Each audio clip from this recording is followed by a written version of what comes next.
오늘 우리 하나님 말씀은 시편 50편입니다. 시편 50편 14절 15절입니다.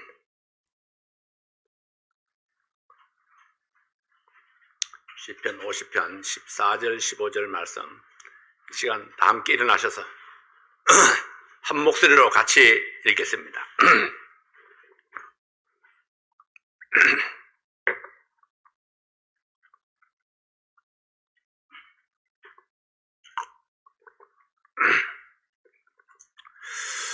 같이 읽겠습니다. 시작. 감사로 하나님께 제사를 드리며 지극히 높으신 자에게 내 소원을 갚으며 환난 날에 나를 부르라. 건지리니 내가 나를 영화롭게 하리로다. 아멘. 아버지 하나님 감사합니다.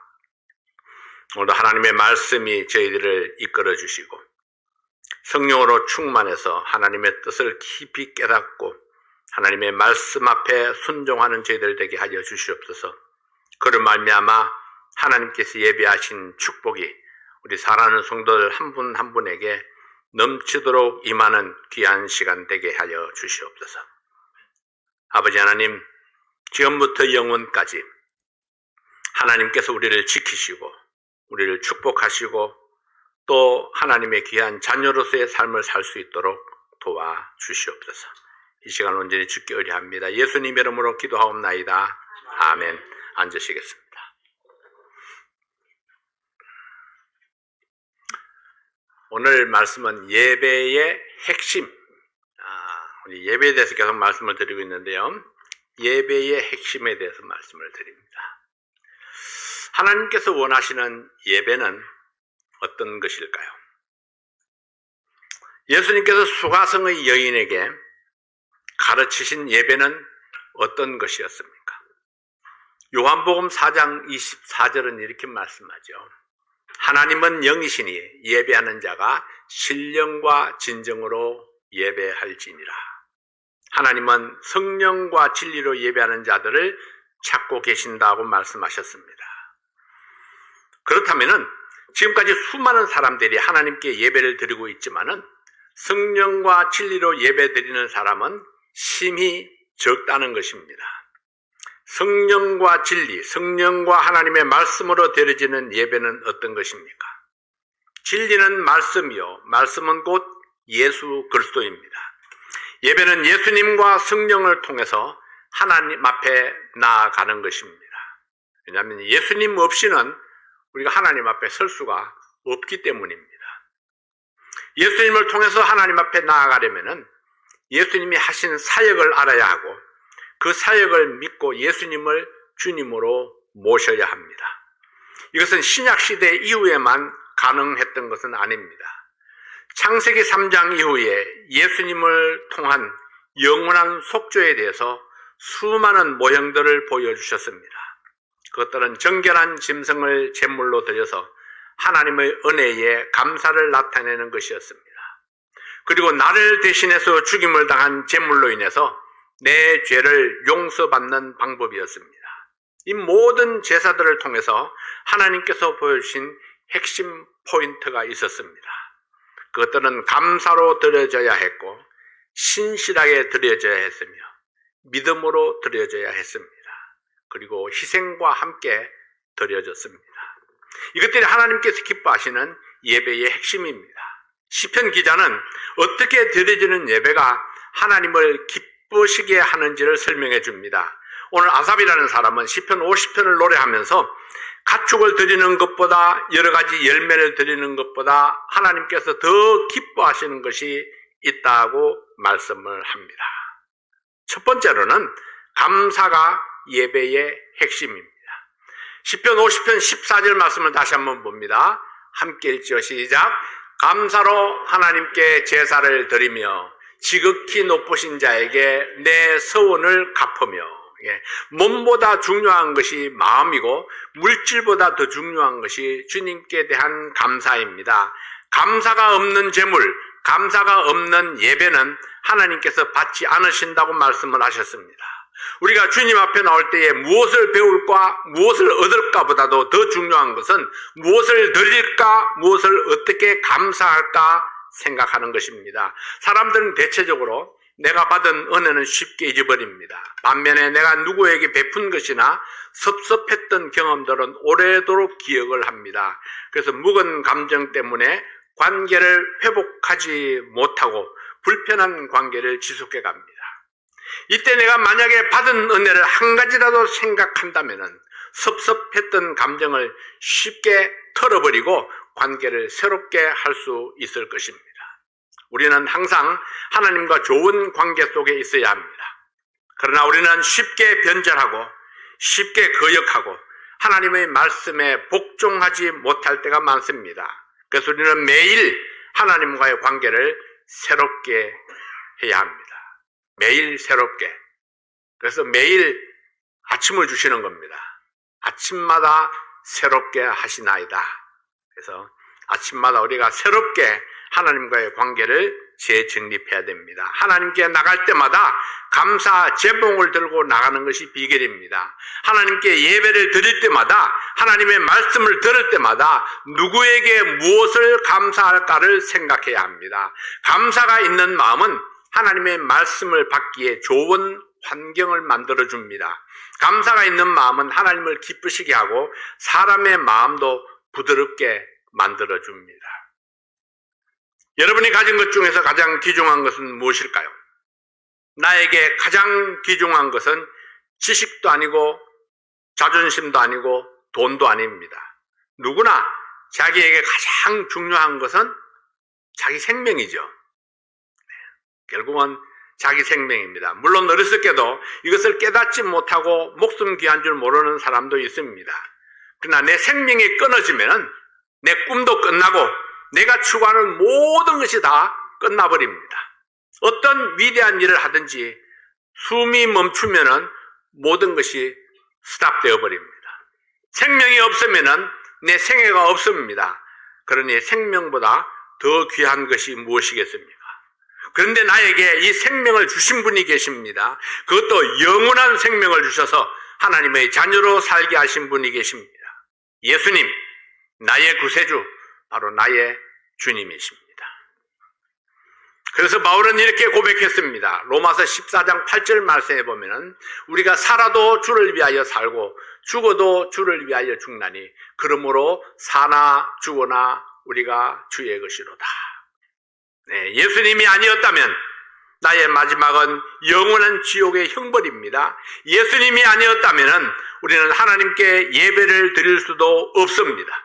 예수님이 계시기 때문에 우리에게 소망이 있습니다. 예수님이 계시기 때문에 우리가 하나님께 나아갈 수 있고 예수님이 계시기 때문에 우리가 하나님께 기도할 수 있습니다.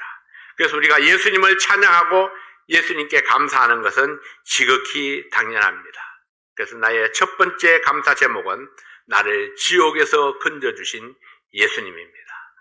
네, 내가 구원받고 보니까 거기에 목사님도 있고 집사님도 있고 성도들도 있었습니다. 구원받기 전에는 나와 아무 상관도 없는 사람들이었는데 하나님의 은혜로 구원받고 나니까 거기에 형제요 자매가 되었습니다. 이 모든 관계가 예수님 때문에 맺어진 관계입니다. 여러분들도 다 그럴 거예요. 네, 예수 믿고 나니까 그러니까 여기 와서 보니까 내가 함께 할 친구들도 있고 성도가 있고 동료가 있는 겁니다. 이제는 교회들이 다 같은 교회였는데 내가 구원받고 보니까 내 교회가 생겼습니다. 내 교회. 내가 섬길 수 있는 교회, 내가 봉사하고 헌신할 수 있는 교회가 있는 것이 얼마나 감사한지요. 이제는 내가 손님이 아니었고 방문자가 아니었습니다. 그 교회 안에 서로 사랑하고 함께 섬기는 이 성도들이 있다는 것이 얼마나 감사한지요. 우리 하나님 앞에 예배를 드릴 때마다 건강을 주신 하나님께 감사하고 물질의 필요를 채워주신 하나님께 감사했습니다. 주님의 영광을 위해서 일할 수 있었던 시간들, 네, 일할 수 있는 특권들을 감사했습니다. 아무나 일할 수 있는 것은 아니니까요. 네, 우리 교회 성도가 아니라면 우리 교회를 위해서 일할 수가 없습니다. 이 모든 감사 제목들은 오늘 갑자기 생긴 것들이 아닙니다. 오랜 세월 나와 함께 존재해 온 것들입니다. 다만 어떤 것들은 잊고 살았고 어떤 것들은 무시하고 살아왔습니다. 이제 우리는 하나님께 예배를 드릴 때마다 감사할 제목들을 생각하고 감사하는 마음을 안고 하나님께 나아가야 합니다. 이것이 하나님께서 나와 여러분들에게 원하시는 예배이기 때문입니다. 두 번째로는 신실함이 예배의 핵심입니다. 오늘 찬양 오 신실하신 주 찬양을 들었는데요. 지금부터 영원토록 신실한 그 하나님, 우리가 하나님 앞에 예배 드릴 때에도 그런 신실한 마음으로 하나님과 같은 마음으로 나아가서 신실한 하나님을 만나야 됩니다. 예배는 일회성이 아닙니다. 예배는 영원토록 계속되어야 합니다. 주님 오실 때까지. 내 상태가 어떠하든지 하나님께 드려지는 예배는 중단될 수 없습니다. 신실한 예배를 위해서 반드시 필요한 것이 이 신실함입니다. 어떤 상황에서도 포기하지 아니하고 예배를 드리는 신실함이 예배의 핵심입니다. 시편 50편 14절 말씀에 지극히 높으신 자에게 내 서원을 갚으며 했습니다. 우리 하나님께 기도할 때에 많은 약속들을 합니다. 내 소원을 갚으라는 말이 무슨 뜻입니까? 내가 하나님 앞에 약속한 것들을 신실하게 지키라 하십니다. 그 약속이 나의 잘못된 습관을 고치는 것일 수도 있고 내 삶의 새로운 습관을 약속하는 것일 수도 있습니다. 여러분 혹시 1월 1일 새벽에 하나님 앞에 예배드리면서 기도하면서 어떤 약속들을 하나님께 드리진 않았나요? 2024년에는 내가 이렇게 섬기겠습니다. 내가 이렇게 드려지겠습니다. 내가 이런 것들을 버리겠습니다. 내가 이런 것들을 고치겠습니다. 나의 어떤 부분을 하나님께 드리겠다고 약속한 것일 수도 있고 교사나 상담자나 사역자로 헌신한 경우도 있습니다. 사역을 위해서 물질을 드리겠다고 한 약속일 수도 있습니다. 어떤 약속이든지 하나님 앞에 서원을 드렸다면 그 약속을 신실하게 지키는 것이 마땅합니다. 이러한 약속들을 신실하게 지키는 성도가 하나님 앞에 진실된 예배를 드릴 수 있습니다. 이것은 다른 말로 하면은 말과 행동이 같아야 된다, 이런 거죠. 하나님 앞에 말은 아름답게 하면서 기도는 아름다운 어구를 사용하면서 삶은 거기에 같이 가지 못한다면은 하나님께서 우리를 어여삐 보실 수가 없습니다. 그래서 우리는 내가 하나님 앞에 약속을 드리는 것은 반드시 지키는, 그래서 실행하는 신실함이 우리 예배의 핵심입니다. 하나님을 하나님 되게 하고 나는 그분을 섬기는 자녀로서 끝까지 충성하는 예배자가 되어야 합니다. 세 번째로 믿음이 예배의 핵심입니다. 예배에서 반드시 필요한 또 한 가지는 바로 믿음입니다. 히브리서 11장에서 하나님께 나가는 자들에게 반드시 필요한 것이 믿음이라고 말씀하셨습니다. 히브리서 11장 6절 말씀을 함께 봅니다. 믿음이 없이는 기쁘시게 못하나니 하나님께 나아가는 자는 반드시 그가 계신 것과 또한 그가 자기를 찾는 자들에게 상 주시는 이심을 믿어야 할지니라. 하나님께 예배드리는 자들에게 반드시 필요한 것은 하나님이 살아계심을 믿는 믿음입니다. 하나님이 그 존재를 믿는 것이 아니라 하나님이 지금도 살아서 역사하시고 나와 함께 하고 있다는 사실을 믿는 그런 믿음이 있어야 됩니다. 자, 우리가 예배당에 들어와서 예배를 드릴 때에 이 시간에 하나님께서 여기 임재하신다는 사실을 믿는 믿음이 있어야 우리의 진실된 예배를 드릴 수가 있습니다. 내 몸과 마음이 지금 하나님 앞에 나와 있으니까요. 그래서 우리가 아름다운 모습을 꾸미고 정결한 모습으로 준비된 마음으로 하나님 앞에 나와서 예배를 드리는 것입니다. 다른 사람이 예배 드리는 것을 구경하는, 예배 보는 사람이 아니라 내가 하나님 앞에 몸과 마음을 드리는 예배 드리는 사람이 될 수 있는 것입니다. 그리고 하나님을 찾는 자에게 반드시 응답하시는 하나님이심을 믿어야 합니다. 응답하시는 하나님을 믿기 때문에 하나님 앞에 기도를 드리는 것입니다. 오늘 본문 말씀에서도 환난 날에 하나님을 부르라 말씀하셨습니다. 하나님이 계신 줄 믿는다면은 하나님을 간절히 부를 것이고 하나님을 부르면 응답하시겠다고 약속하셨습니다. 시편 50편 15절에 환난 날에 나를 부르라 내가 너를 건지리니 내가 나를 영화롭게 하리로다. 위급한 상황이 왔을 때에 누구를 부르는 것이 당연할까요? 나를 위급한 상황에서 건져줄 수 있는 사람을 부르는 것이 당연한 조치일 것입니다. 내가 믿을 수 있는 사람, 나를 건져줄 능력이 있는 사람, 나를 구해줄 마음이 있는 사람을 불러야 합니다. 진정한 사랑은 어려움 중에 있을 때에 증명이 됩니다. 진정한 믿음은 환난 중에 있을 때에 나타납니다. 환난이 찾아올 때에 주님께서 주신 약속의 말씀을 기억해야 합니다. 우리 주님은 모든 환난에서 건져주실 사랑도 있고 능력도 있습니다. 믿음을 가지고 주님 앞에 나아가서 주님을 부르며 도움을 구하는 것이 예배의 핵심입니다. 나는 하나님을 부르고 하나님께서는 나를 환난 중에서 건지시고 이를 통해서 하나님이 영광을 받으십니다. 이 말씀의 중요한 포인트는 나에게 닥치는 환난을 어떤 시각에서 보느냐가 중요합니다. 바울과 실라는 빌립보에서 복음을 전하다가 매를 맞고 감옥에 갇혔습니다. 어떤 죄도 범하지 아니했고 어떤 잘못도 없었습니다.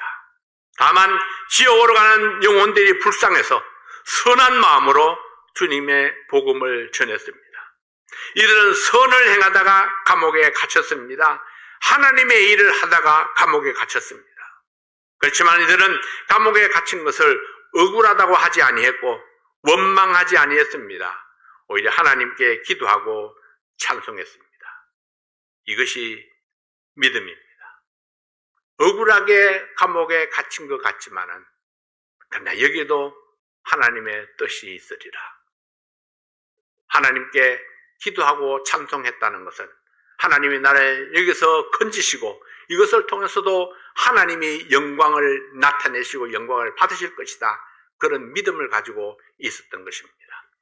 이스라엘 백성들은 하나님의 말씀을 따라 순종했는데 생명이 위급하게 되었습니다.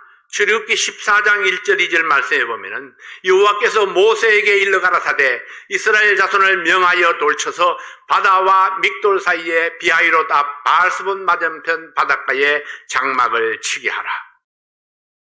이스라엘 백성들은 하나님의 말씀을 따라서 애굽에서 나와서 여행을 하다가 그곳에 원하시는 곳에 장막을 쳤습니다. 하나님께서 장막을 치라 하는 곳에 모세는 백성들의 장막을 쳤습니다. 근데 이들이 장막을 친 곳은 언뜻 보기에도 파멸로 향하는 것 같은 그런 장소였습니다. 앞에는 넘실거리는 바다가 있고요. 그리고 좌우로 뒤로 어디로도 도망칠 곳이 없습니다. 근데 뒤에는 애굽의 군대가 쫓아오고 있습니다.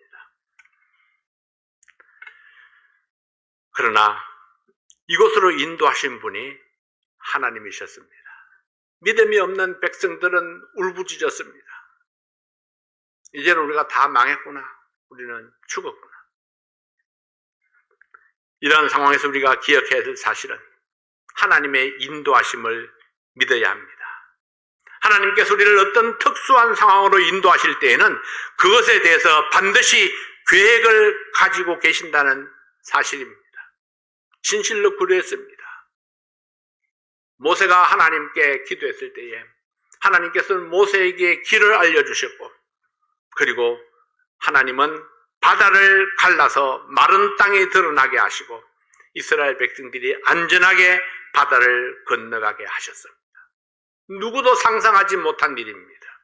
생각하지 못한 일이었지만은 그 특별한 방법으로 하나님께서는 공궁에 처한 이스라엘 백성들을 건져내셨던 것입니다. 신실하신 하나님, 그 하나님께서 마지막까지 끝까지 이 백성들을 인도해 가실 것이다 하는 믿음을 보여주신 것입니다. 때로는 주님께서 우리에게도 이런 막다른 곳으로 인도하실 때도 있습니다. 이럴 때에 우리가 주님을 바라는, 주님의 구원을 바라보는 그런 믿음이 필요합니다. 하나님께서 나를 건져 주실 것이야. 하나님께서 피할 길을 주시고 또 능히 감당할 수 있는 능력을 주시는 하나님, 네, 그 하나님을 우리가 신뢰해야 합니다. 여러분 중에 지금 어떤 어려운 상황에 처해 있다면은 비록 당사자는 알지 못한다 할지라도 하나님만이 아시는 어떤 이유 때문에 그 곤경에 처하도록 허락하신 것입니다. 나를 곤경에 처하게 하신 그분이 또한 그 곤경에서 구해 주실 것을 믿고 기다리는 것이 믿음입니다. 성경에는 아무 잘못이 없음에도 불구하고 하나님을 따르려고 애쓰다가 어려움에 부딪힌 사람들이 너무나 많이 있죠. 하나님께 받은 꿈을 자랑하던 요셉은 형들에게 붙잡혀서 애굽의 노예로 끌려갑니다. 온갖 고초를 겪고 결국은 감옥에까지 갇히게 되었습니다. 마치 그의 인생이 끝나는 것처럼 보였습니다. 그러나 하나님께서는 그를 감옥에서 건져주셨을 뿐만 아니라 애굽의 국무총리가 되게 하셨습니다. 감옥에서 국무총리로, 이거 뭐 상상할 수 없는 일이죠. 생각할 수 없는 방법입니다. 그런데 하나님께서는 놀라운 방법으로 요셉을 감옥에서 끌어내시고 애굽의 국무총리가 되게 하셔서, 그리고 그 요셉을 통해서 야곱의 모든 식솔들이 흉년에서 구원받게 해 주셨습니다. 다만 하나님의 때가 이를 때까지 고난이 있지만은 믿음을 가지고 기다리는 것이 필요했던 것입니다. 사무엘을 통해서 기름 부음을 받고 이스라엘 두 번째 왕으로 내정된 다윗은 특별한 잘못도 없이 사울의 군대에게 추격당해서 죽을 고비를 수없이 넘기게 됩니다. 그러나 다윗은 여전히 하나님을 경외했고 믿음으로 하나님의 때를 기다렸습니다. 하나님은 다윗을 이스라엘 역사상 가장 강력한 왕이 되게 하셔서 하나님의 영광을 나타내셨습니다. 믿음으로 기다리는 것, 하나님의 손길을 기다리는 것이 필요했던 것입니다. 종교개혁을 꿈꾸던 선한 왕 히스기야는 아수르 군대의 침략을 받아서 백성들이 멸망할 위기에 처했습니다. 그러나 믿음으로 하나님을 의지하고 기도했을 때에 하나님께서 아수르 군대를 물리쳐 주셨습니다. 하나님이 하시는 일들은 우리가 예상했던 일들이 아니었습니다. 그러나 하나님은 예상하지 못했던 그런 기적들을 통해서 우리를 안전하게 이끌어 가시고 건져주시고 구원해 주시는 그런 하나님의 놀라운 역사들을 보게 됩니다. 제자들은 예수님의 명령으로 갈릴리 바다를 건너다가 폭풍을 만났습니다. 제자들은 다만 주님의 말씀에 순종했지만은 폭풍과 파도가 몰아치는 바다에서 공포로 가득한 밤을 보내야 했습니다. 예수님께서 공포에 떨고 있는 제자들에게 믿음이 없다고 책망하셨습니다. 믿음이 없는 자여. 십자가에 달린 예수님을 전파해서 지옥을 향해 가는 영혼들을 살리려고 복음을 전파했던 사도들은 채찍질을 당하며 고난을 겪었습니다. 주님의 뜻에 복종해서 주님의 일꾼으로 살았는데 그것 때문에 오히려 고난 속에 빠지게 되었습니다. 하나님의 뜻을 행하는 사람에게 이해하기 힘든 고난이 닥쳐올 때가 있습니다. 그런데 베드로는 이런 고난에 대해서 이렇게 교훈하고 있습니다. 베드로전서 4장 12절 말씀해 보면은 사랑하는 자들아 너희를 시련하려고 오는 불시험을 이상한 일 당하는 것 같이 이상히 여기지 말고, 이것은 결코 이상한 일이 아니라는 것입니다. 하나님께서는 우리를 연단하기 위해서 고난을 주실 때도 있습니다. 우리가 주님의 뜻대로 살려고 열심히 기도하고 헌신했는데 그런데도 불구하고 고난을 당할 때도 있습니다. 그러나 놀라지 말고 이상하게 생각하지 마라. 하나님께서 더 강하게 연단하셔서 결국은 영광스러운 승리를 얻게 하실 것이기 때문입니다. 세상사가 결코 만만쉽지만 않습니다. 특히 그리스도인에게는 더 어려울 수 있습니다. 얕은 꾀를 쓸 수가 없기 때문에 그렇죠. 비겁한 수단을 쓸 수 없기 때문에 그렇습니다.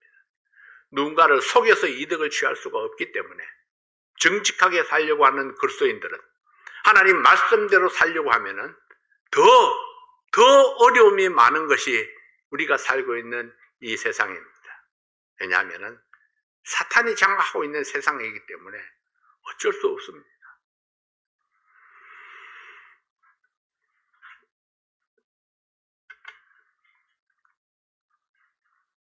이 세상에는 예수 믿는 사람들을 집어삼키려고 기회를 엿보는 사탄이 호시탐탐 우리들을 노리고 있습니다. 요한복음 16장 33절에 예수님께서 이렇게 말씀하셨습니다.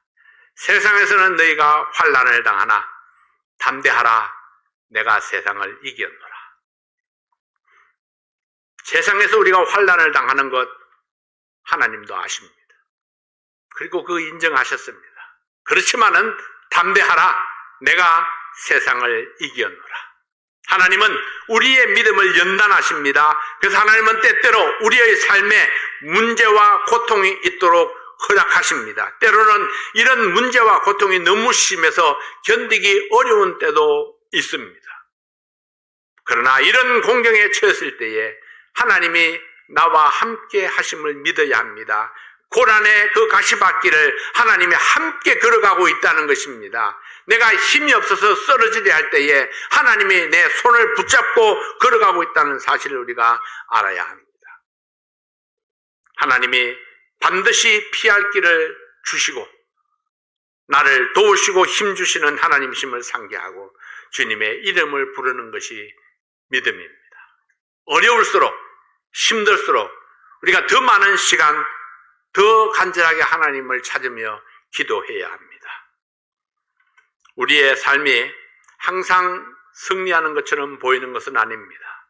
그러나 결과적으로 우리에게 승리를 주시는 하나님심을 믿어야 합니다. 당시에는 어렵고 고통스럽고 피곤해도 하나님은 항상 우리를 지켜보셨고 걸음마다 인도해 주셨고 피할 길을 주셨던 주님이셨습니다. 아무도 모르는 것 같아도 하나님은 알고 계십니다. 아무도 나를 돌아보지 않는 것 같아도 하나님의 그 눈길이 나를 주시하고 있다는 사실 여러분 기억하시기 바랍니다. 하나님께서 원하시는 건 뭘까요? 내가 힘들고 어려울 때에 주저앉아 탄식하는 것이 아니라 주님을 향해서 내가 손을 드는 것입니다. 주님 저를 붙들어 주세요. 내가 몹시 힘듭니다. 어렵습니다. 고통스럽습니다. 나를 이 고난에서 건져주세요. 하나님 앞에 두 손 들고 도움을 청하는 것입니다. 여러분 고난 중에 있습니까? 하나님께서 여러분의 고난을 알고 계십니다.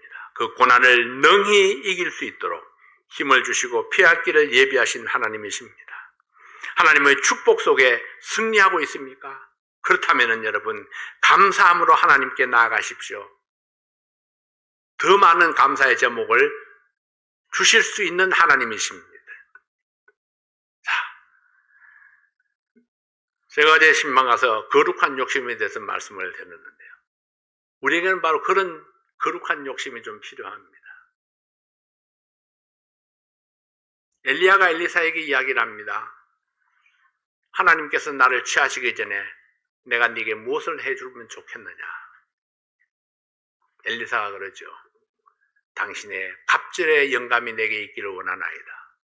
제자가 스승 앞에 소원을 이야기하라고 그러니까 당신보다 내가 갑절이나 더 능력 있는 사람이 되기를 원합니다. 아주 당돌하고 건방진 그런 모습처럼 보이죠. 근데 엘리야는 그렇게 이야기합니다. 네가 끝까지 나와 함께하면 그 일이 이루어질 거야.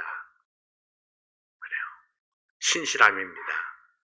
우리가 신실함으로 끝까지 주님을 섬기면은 주님께서 그 갑절의 축복을 우리에게 허락해 주시겠다고 약속을 했습니다. 그 말씀 그대로 엘리사는 엘리야보다도 갑절의 기적을 행했던 분입니다. 하나님은 그 거룩한 욕심을 받아주셨습니다.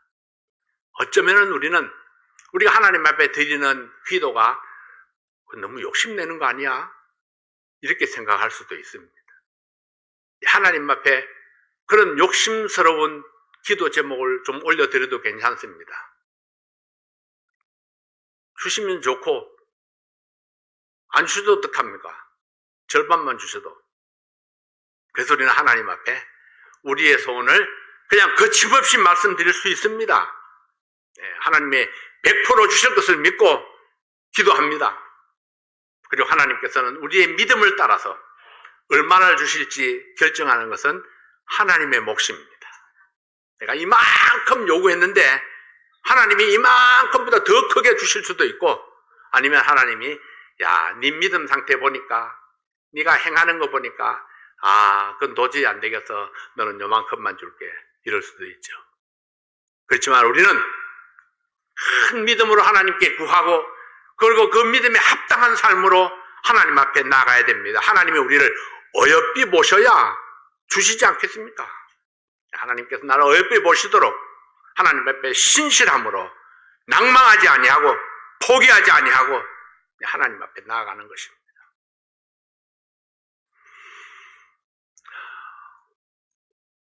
우리 손자들을 보니까 지혜비를 꼭 닮았구나, 그런 생각을 했습니다.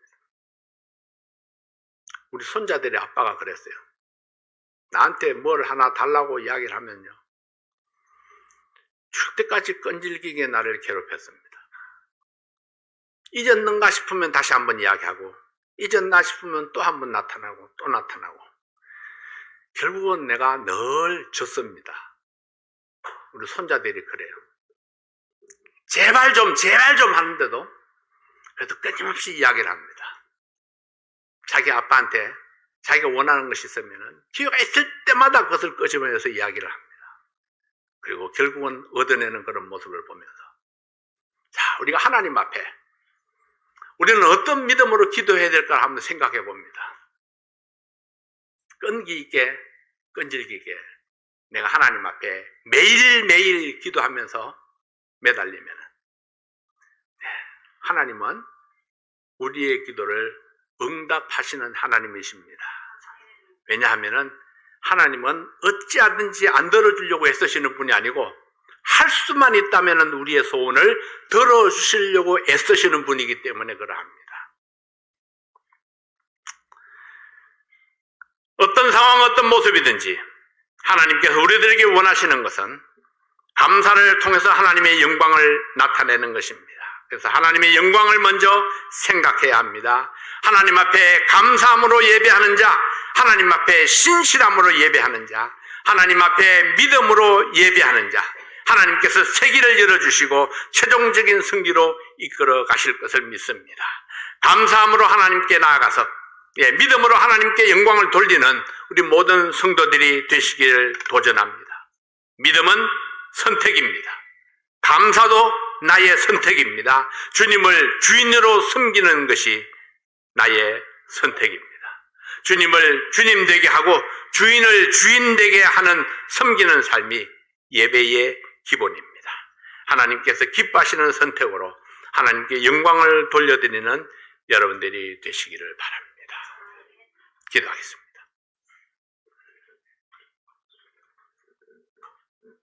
사랑하시는 여러분, 오늘 우리가 하나님의 음성을 들었습니다. 하나님께서 내게 무엇을 말씀하시나요? 어떤 예배를 하나님께서 구하고 계시나요?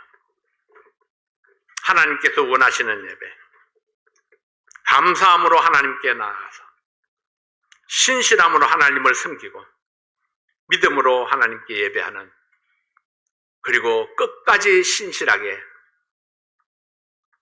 하나님 앞에 우리의 마음을 드리는 그런 귀한 예배를 드리기 위해서 여러분들은 어떤 결심들을 하셨습니까? 이 시간 자신을 돌아보면서 오늘 들은 바 말씀을 생각하면서 잠시 우리가 기도하는 시간을 갖겠습니다.